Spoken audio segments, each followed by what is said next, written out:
Yes, dear Minister, dear directors, principals, dear colleagues, dear students, ladies and gentlemen. It's good to be here again in Slovenia on the invitation of the Association of Slovene Higher Vocational Colleges. I hope you will excuse my not speaking Slovene. But anyway, thank you very much for the invitation to speak.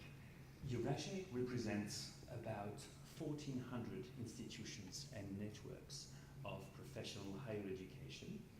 And our mission is not only to promote professional higher education in its many and varied forms.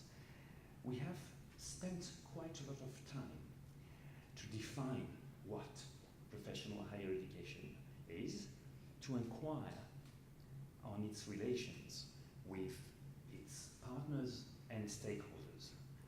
We have also worked to arrive at a good definition of professional higher education, one that is applicable to the diversity of systems and situations throughout Europe. In fact, at EURASHE, we are actively promoting professional higher education, and slowly but surely, institutions, national governments, and indeed Europe are becoming convinced that professional higher education offers some of the best solutions to the challenges of our time. In this effort, in this reflection, to educate our young people, some partners have been very active, indeed invaluable. It is my great pleasure to highlight, dear Minister, the eminent role played by Slovenia and, of course, by the Association of Slovenian Higher Vocational Colleges as a partner in EURASHE to work and engage its members, its representatives at all stages of the reflection. With you, we have achieved the European recognition of our institutions as full members of the landscape of higher education in Europe. Slovenia has been instrumental in the work for new tools, for example, the European Quality and Qualifications Framework is one example. The European Standards and Guidelines are another tool that we use every day and which Slovenia has contributed to build with us. Your Slovene higher vocational colleges are indeed at the threshold of higher education, delivering programs mostly at level 5 and over. They represent the first step, the first grade in higher education, one that is fully relevant to our societies, to our quest for better educated citizens, just as well as the rest of higher education. And now I want to stress one thing. What a splendid thing is short cycle higher education. See what it can do for its country. First of all, it addresses needs in good qualified technicians. We all know that, of course. But doing so, it provides employment to a diverse body of students. More interestingly, it provides its students with the education, perhaps the basic education, and the will to succeed in intellectual pursuits. It gives them the ambition to go further. Yes, not only in terms of education, but of course in the workplace, in society at large.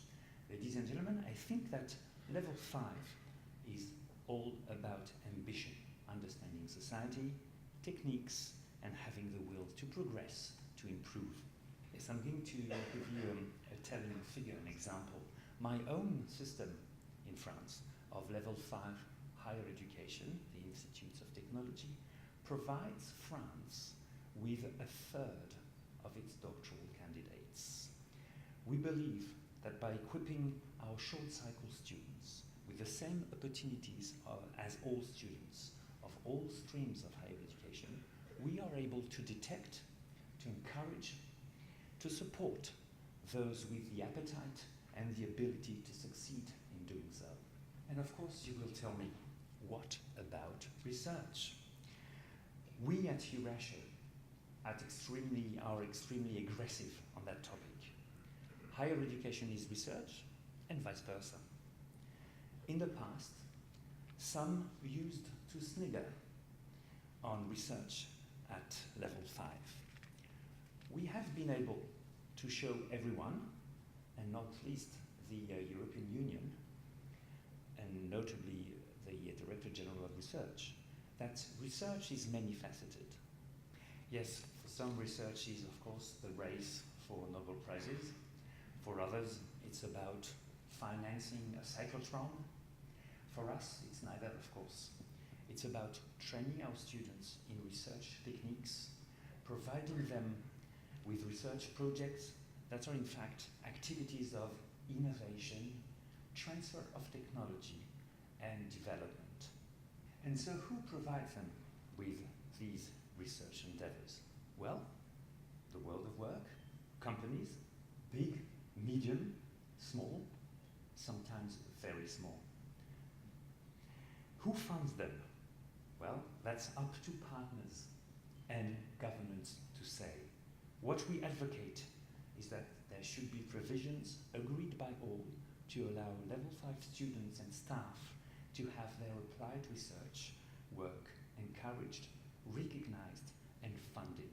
I was in Quebec recently, and I saw how each college, each vocational college, they call CEGEP, and they operate at level 5, has developed its own research development and innovation platform, and how it irrigates and nourishes its local regional economic forces. In Quebec, 150,000 students, college students all, are trained in research development and innovation over 2 or 3 years.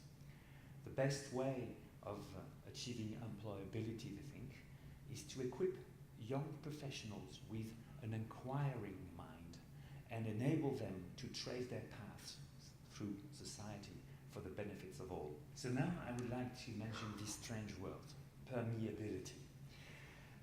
Permeability between the various streams of higher education, links between colleges and the rest of higher education, including, of course, universities. Universities of applied science, for example. Provisions agreed by all to allow students from all streams of higher education to move from one stream to another, allowing academic students to profit from the link with the world of work in professional higher education, detecting vocational students who have the ambition and the ability to go further to bachelor's and master's. Well, I can tell you that it's not easy. My own French network took about 20 years to be recognized as a provider of good university students. Having the world of work, sitting next to the best academics in a quality assurance agency certainly raises more than one eyebrow. Today, now, we are just 50 years old, and some master's degrees literally fight for our students because they are ambitious, adaptable, and highly employable. What we advocate, what we support, is an alliance of academic knowledge, sound relations with the world of work, and support from funders, perhaps the state government. This is the opportunity for our students, our vocational students, our professional higher education students, to have the skills and abilities employers expect of them, as well as the larger view, the ways and means of leading better professional and personal lives. So, dear Minister, dear principals and directors, dear colleagues, dear students, and dear Alicia, many thanks for the invitation. EURASHE and 1,400 institutions hope to see you thrive and are pleased to congratulate you on your 20th anniversary.